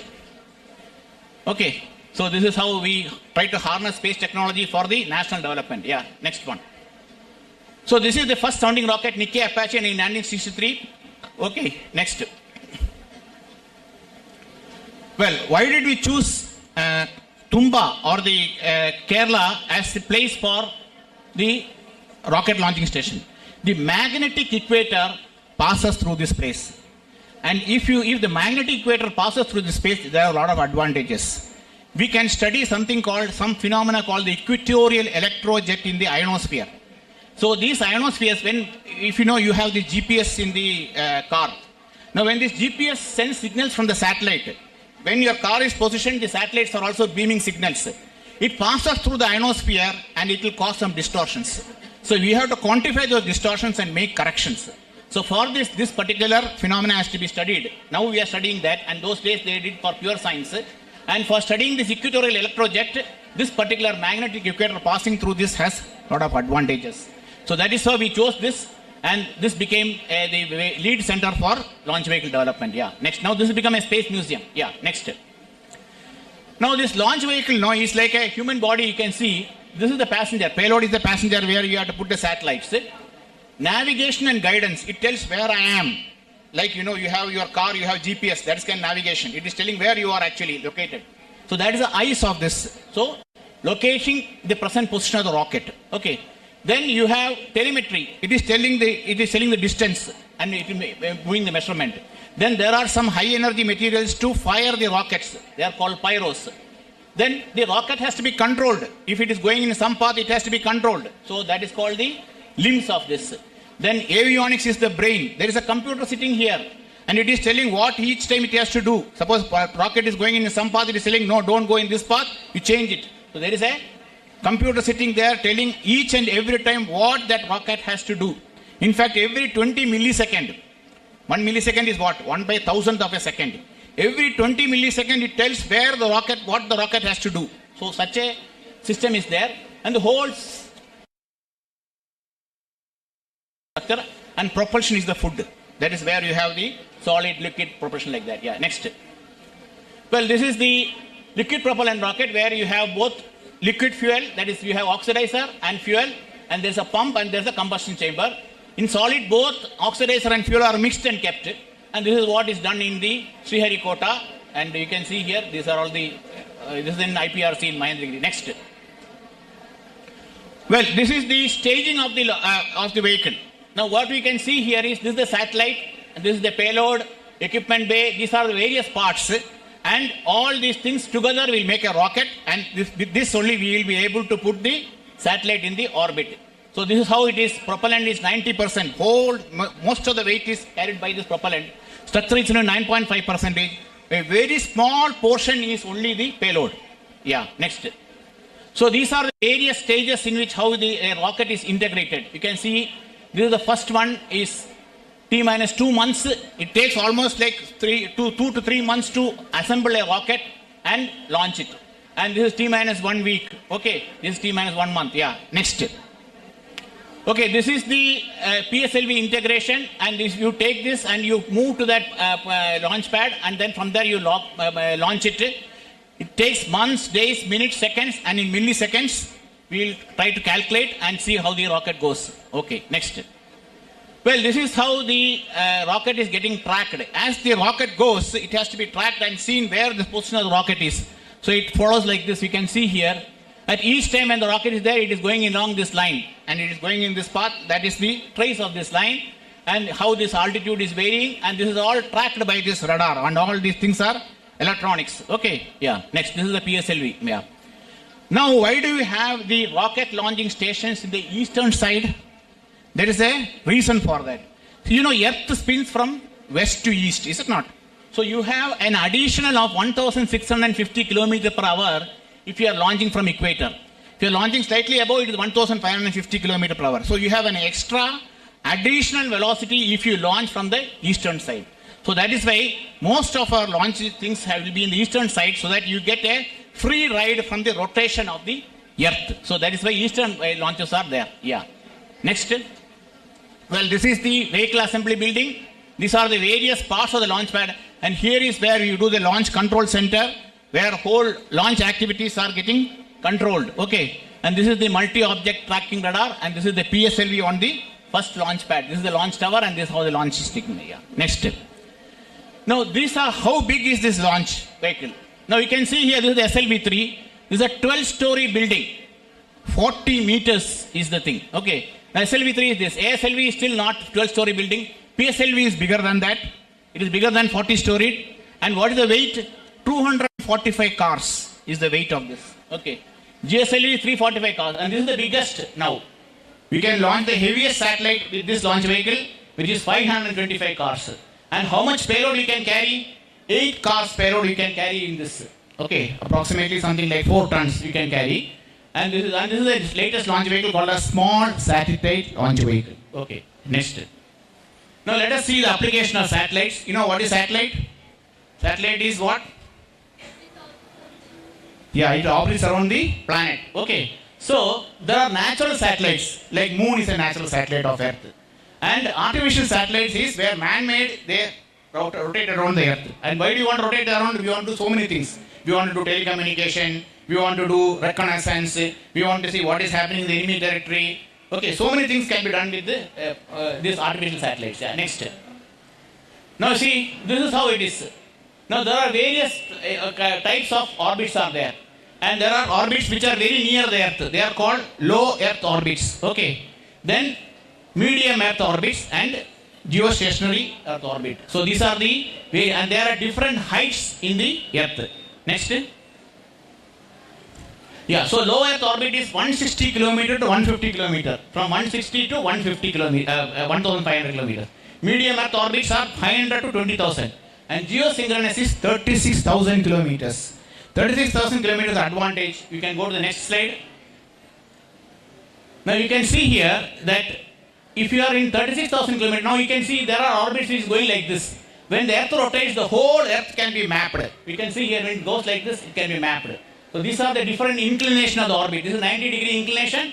This is almost like 0-degree inclination. Okay. So this is how you put the orbit, satellite in the orbit. Fine. Yeah. Next.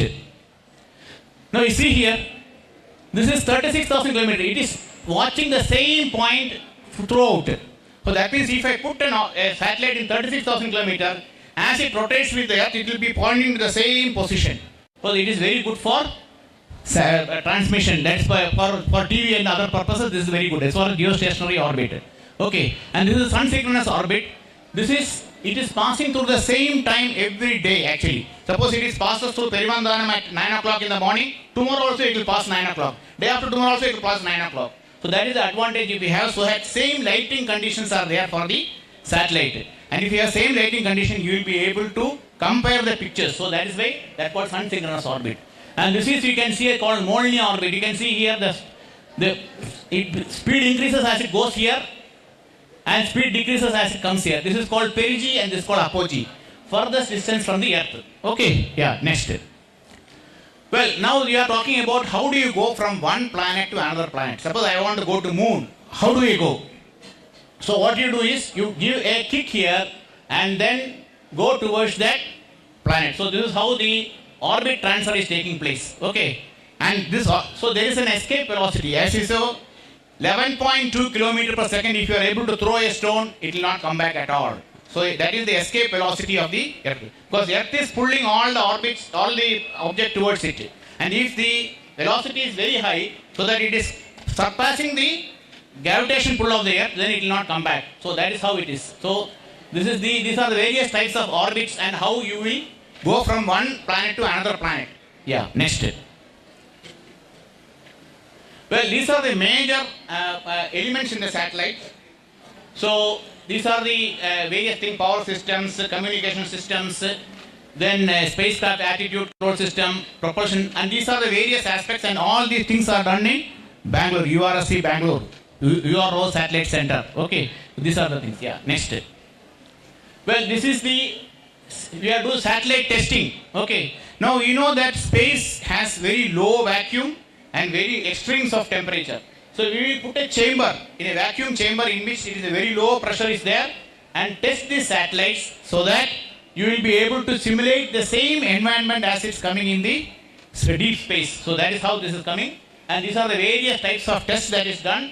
Okay, these are the thermal protection systems because very extreme temperatures are there, so that the satellite has to be protected from extreme heats. Yeah, next. Well, these are the various Indian satellites. You can see here, that was the first Aryabhatta. You know Aryabhatta? Okay, Aryabhatta is the first, is a very famous astronomer, Aryabhatta. Bhaskar also is a famous astronomer. Then Rohini series, then Apple. Okay, Arian passenger payload experiment, that's called Apple. And this is the latest, this is the Chandrayaan 3, you know, 2023 we landed there on the moon soft landing. And this is Aditya L1 to study the sun. Okay, yeah, next. Now what about the science in microgravity? You can see on the earth the candle flame is like this. But in space candle flame will look like this because there is no gravity. So the whole structure itself changes. Similarly, how they grow lettuce in space. And you can see the bubble. A bubble will be staying there itself actually. So you can see this water bubble in the International Space Station. Okay, yeah, next. And so these are the other aspects, various satellites are there. Okay, our evolution of satellites and modules with time Sputnik to Lunar Gateway, various satellites we are putting. Yeah, next. Next. So now let us see what the space can do. We have constellation of satellites for communication, not just one or two. So many satellites are there so that you will be able to tell what is happening in each place at every time instant. So that is a big advantage you have if you have a lot of satellites going around the planet. Yeah, next. Well, this is, we also have space tourism. As you know that they are sending people to space as tourists. Okay, yeah, next. Well, now can you imagine a world without satellites? Absolutely not. You can see all the things. Global internet. Internet is all through satellites.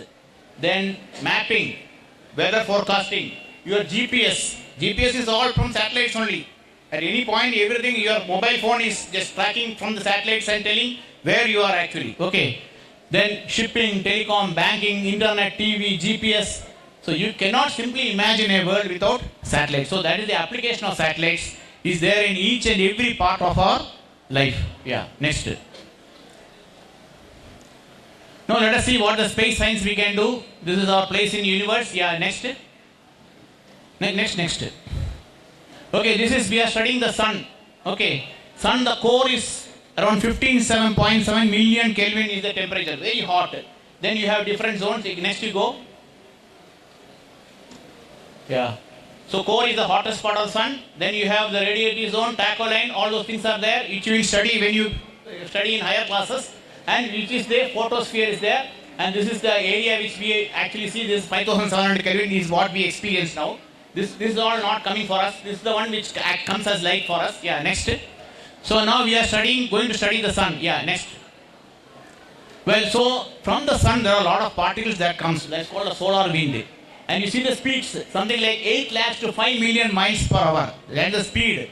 And then they can destroy a lot of things. And so, 1 million tons of matter into space every second. Such a big thing. And you know, 99.84% of the mass is from the sun. So, the rest of the planets is only just 0.14%.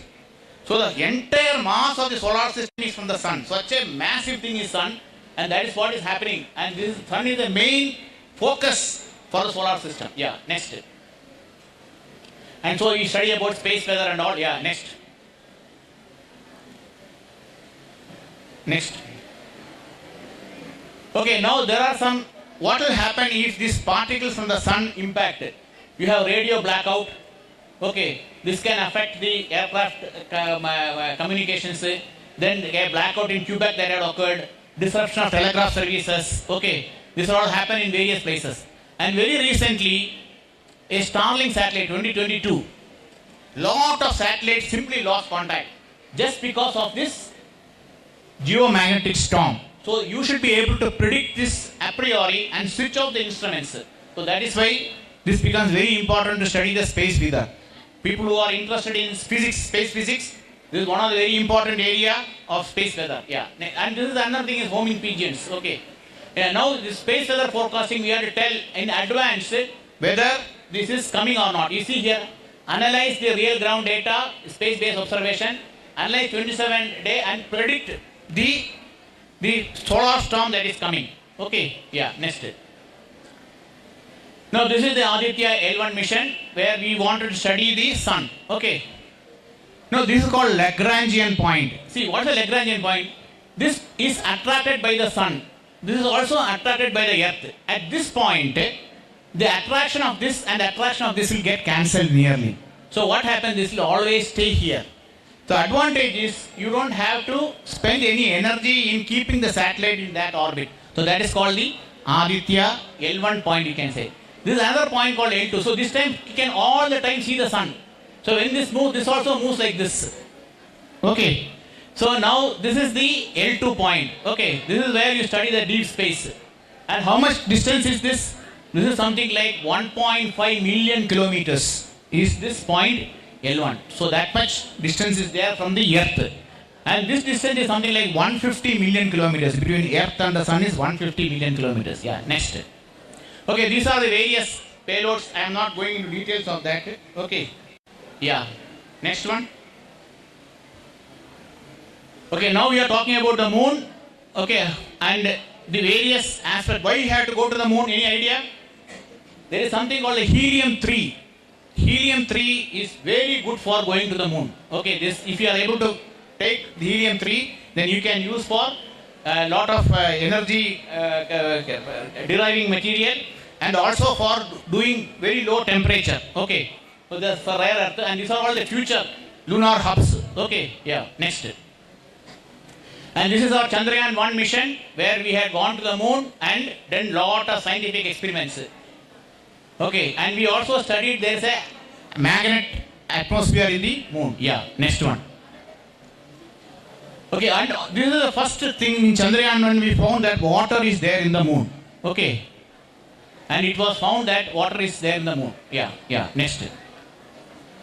So next we go to Chandrayaan-2 where we try to do the soft landing. That is, you go to the moon and then slowly land. It's a very, very challenging task, and we went to the south pole of the moon, on the southern side of the moon, which was very, very challenging. Okay, yeah, next. And these are the other experiments we did, and there are some craters here, and we also have named called Vikram Sarabhai's crater. Yeah, next one. Then how do we go to the moon? Actually, you see here, first we will make several rounds around the earth. First you have this orbit, then you go to higher orbit, then a higher orbit, slowly you keep on increasing the orbit, and then finally you give a kick and then you go to you will escape the gravitation pull of the earth and it goes to the moon, and then here you have to again give another kick so that you come to the gravitation pull of the moon. So this is how it is done, and this is called the Chandrayaan-3 mission. Yeah, next. Now this is the main aspect of the Chandrayaan-3 mission. That is, first it is in this direction, then it is turned, and then it will slowly hover and come down and land. So that is the way it is done. It is very, very challenging. And this Chandrayaan-3 was successful, Chandrayaan-2 was not successful. Yeah, next one. And these are the various other scientific experiments which we have done, looking at the temperatures, then the alpha particles, spectrometer, polarimetry. Okay, all those things are there. Yeah. Yeah, next. And this is a rover. And this is how you can see the lander on the moon. Okay, that is a soft landing on the moon. That is, slowly you should reduce the speed and then land on the moon. So that is how it is done. And this is 30th August 2023. The image of Vikram lander captured by Pragyan rover. There is a rover also which was going, and this is the Vikram lander, which is taken by the rover. Yeah. Next. Now you got this Mars. Okay. Mars mission also we had, and these are the various things we are trying to see in Mars, whether there are ancient riverbeds are there, whether ancient life is there.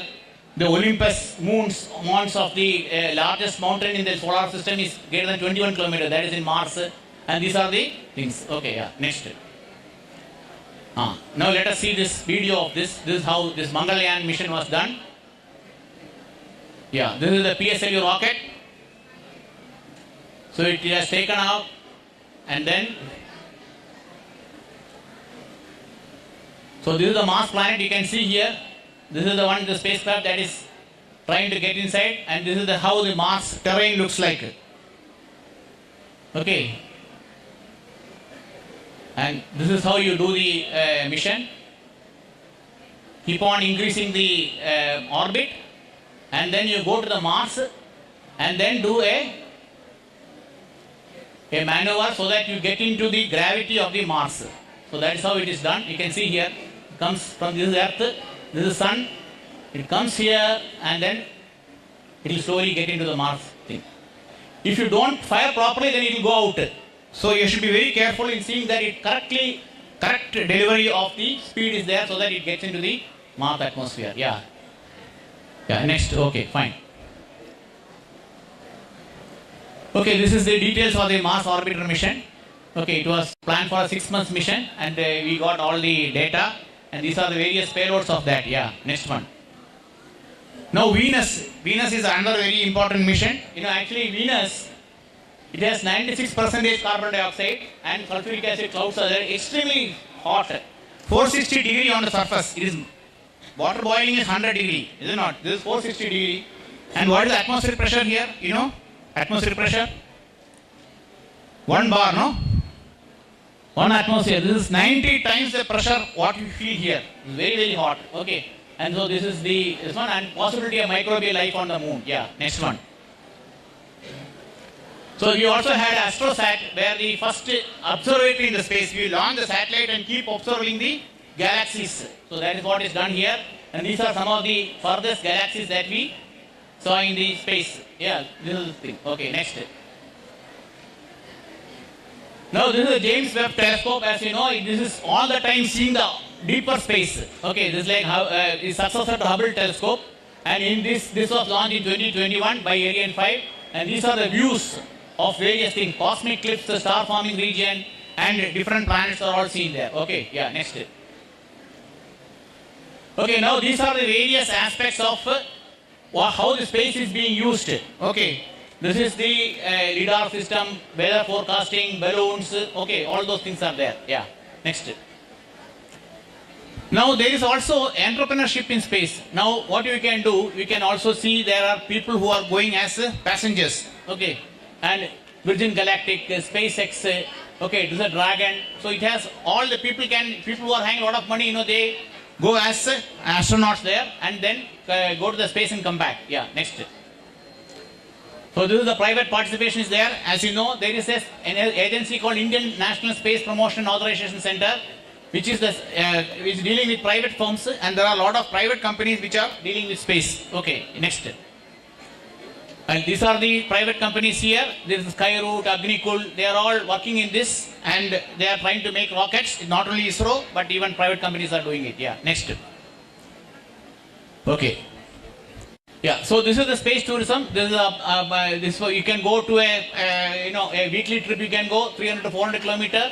Okay, and this is Virgin Galactic, and this is the 11 Apollo mission where they had gone to the moon, and we can even try interplanetary missions where Elon Musk is trying to go to Mars. Okay, and these are the things. Okay, so this is always human safety is a main priority here. Yeah, next. So these are some of the launch vehicles which are going in the space. Yeah, next one. Next. Well, this is where our now this is our launch vehicle. You can see here. This started here 1963. Now we are almost here. Now we have LVM-3, and then we are also going for human in space mission where Subhanshu Shukla and all will be going in this HLVM-3, and we have the NGLV Surya. That is the next generation launch vehicle. Okay, which will have very high payload capacity. And these are some of our technology demonstrators where we have the reusable launch vehicle technology demonstrator like that. Okay, next one. Well, this is a launch vehicle which will go to the orbit and then come back as an aircraft. Okay, so this is how it is. So this the initial designs are done. Now let us see the video of this next. Yeah, now you just play this video. Let us see this. How from a height of something like 4 kilometers it is coming down, is dropped from a helicopter, and this winged body is going to come back and land on the runway in an automated way. There is no pilot, nobody is there. Everything is done automated. You can see here. So this is how it's like the aircraft is landing automatically without any pilot. It is all remotely controlled aircraft. So this was the first technology demonstration of this. You can see here, this is coming and landing in the runway.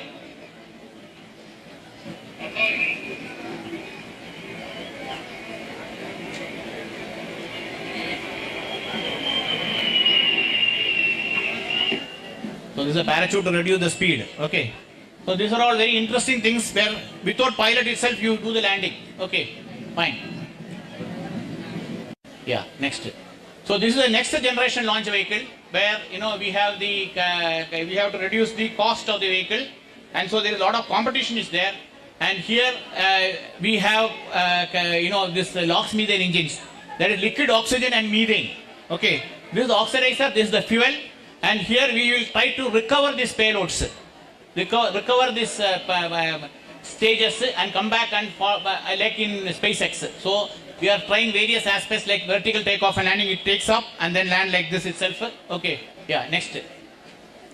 And this is the human space flight, the upcoming Gaganyaan mission where our Indian Gaganyatris will be flying, and this is the typical way in which this goes. It crosses the atmosphere, and this is called a crew escape system, and they will be jettisoned and they will go to the orbit, and from the orbit they can come back, and then when they come back, parachutes are there, and then this will land safely on the sea. Yeah, next one. So this is the Gaganyaan mission. You can see here various 50 kilometers this will be separated, and then you have the crew escape system. Anything happens to the launch vehicle, he should be able to eject safely. So that is why every 1 second the person will be able to eject if there is a problem with the launch vehicle. And this is the orbital module, and there will be separation, and then it goes to the orbit. Then after 1, 2, 3 orbits, then it can come back and safely land on the Indian waters. It will be coming very near the Car Nicobar Islands. Yeah, next. So this is the difference between a non-human rated and human rated. So here what happens is you should have redundancy. If one thing fails, there should be another thing. There should be at least 2 or 3 backups should be there if, so that you have fail tolerance is there. And there is a health monitoring system. Anything happens, immediately should come out. Then there are fast acting. This is a crew escape system which will allow it to come out of this. Okay, if there is a danger is there. And there is a stringent specification for materials and pros. Okay, next. This is actually the crew escape system. This to take the crew module safely in case of exigencies. Any danger is there, immediately it is ejected out. And these people are sitting here actually in this module, crew module. Okay, yeah. So these are the various aspects of this, and yeah. So this is the first flight of the technology vehicle demonstrator, where we had done these cases and seen that it is recovered safely without the crew. Okay, so these are the various aspects here. Yeah, next. Well, this is the main abort demonstration. You have taken in this particular thing has gone up and then it's separated and then safely landed here and the crew module has come out and then it has, with the parachute, it has landed safely in the sea. That's what has happened here. So all these things are there. Yeah, next. Now, what is it for the future? For people like you, 2047, we will be putting moon landing will be there. That is Indian moon landing by 2040 lunar exploration. And we also have sample return. You go to the moon, pick some sample and come back. So that is the sample return. And we have the Bharati Antariksh Station. That is like ISS. We will have our own station by 2035 and first module by 2028. So this is our future. And we are also doing other like Venus atmospheric studies and various other planetary explorations will be done. Yeah, next. Well, this is another aspect of the details here, where we will be going to Mars, we will be going to Moon, Venus, and various other lunar missions. Okay, yeah, next. And this is actually our Chandrayaan 4 lunar sample return, where what we will do is we will go to the moon, pick some samples, transfer it, then come back safely on the Earth. So that also is planned by 2028. So this is the lunar sample return. Mission is planned here, and we should have 2 launches for that. They should go dock together and they should come back. So this is also a very complicated mission which is going to be happening very soon. Okay, next. And this is also a Bharati Antariksh Station where several modules will be assembled in space. Okay, so that we have our own space station like the International Space Station. So that's called Bharati Antariksh Station, where we will do gateway for interplanetary mission, microgravity studies, biological experiments and things like that. Yeah, next. And so this is our plan for the sustained human presence in space, and we are also working on the next generation of launch vehicle which will be able to carry much higher payload. You can see the height of this compared with this, you see this. Okay, and this is the NGLV strap-ons, and this is how we are planning the future. Next. Okay, now the question is, would you like to be part of ISRO? So suppose you want to get into ISRO, what is the way? There is a institute called the Indian Institute of Space Science and Technology. So all plus 2 students, if you take JEE Main and JEE Advanced, both has to be cleared. Then this institute will be directly recruiting, and we have 2 streams, aerospace engineering and electronics and communication. And people who join there, they will be automatically taken into ISR with an interview. Okay. And earlier, of course, there were free of cost, but now it's not free of cost. And we also integrated. But there is also other route like polytechnic is there, engineering is there. Then we have a integrated test is there, a common test is there, which is done every year. And that from the test and interview you will be able to do. Or after engineering, if you are doing GATE, from that also you can do. So these are all the various options of getting into ISR. Yeah. Next. Okay, so thank you all. So this was a very glimpse of what is happening in ISRO. I hope you got some idea, flavor of that. Okay. Thank you.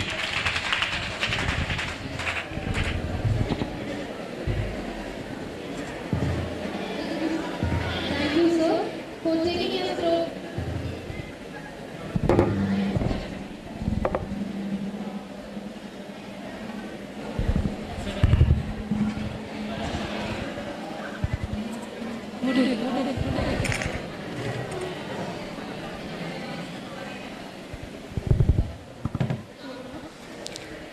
Thank you, sir, for taking us through India's inspiring space journey. Your words have truly ignited dreams of reaching the stars.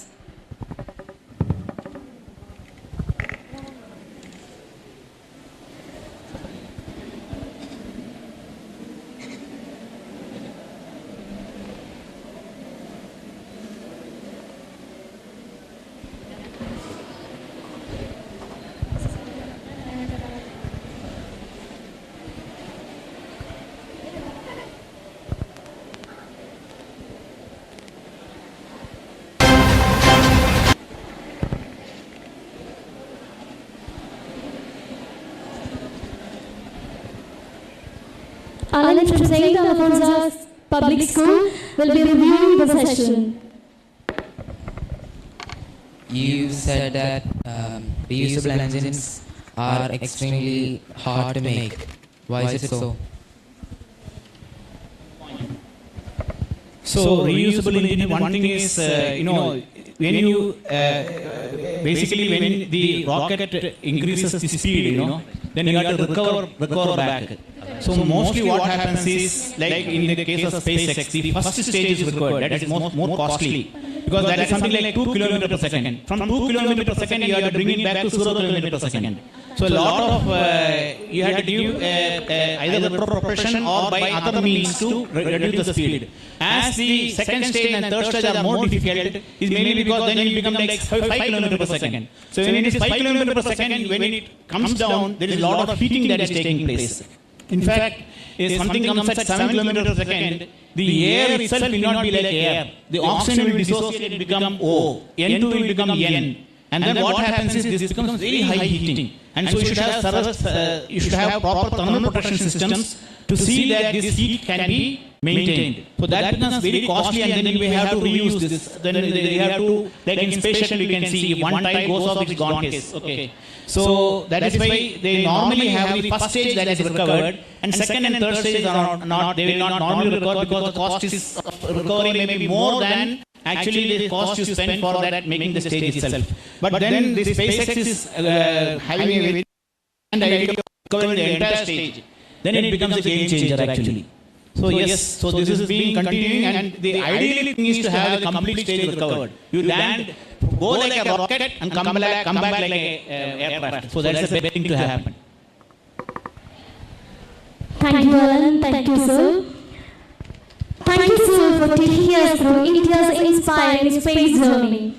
We extend our heartfelt thanks to you for that inspiring and insightful session on space missions past, present and future.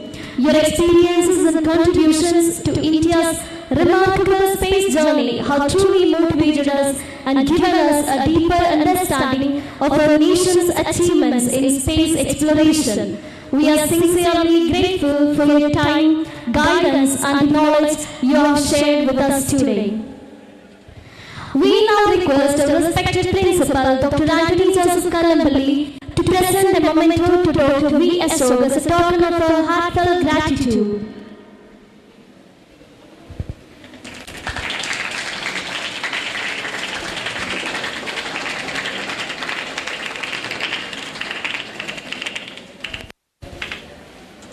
Thank you, sir. Now it's time for the lunch break. We kindly request all participants to reassemble in the seminar hall by 2 p.m. for the next session. Girls, your allotted rooms are C3 and C4, and for boys the allotted rooms are B4 and B5.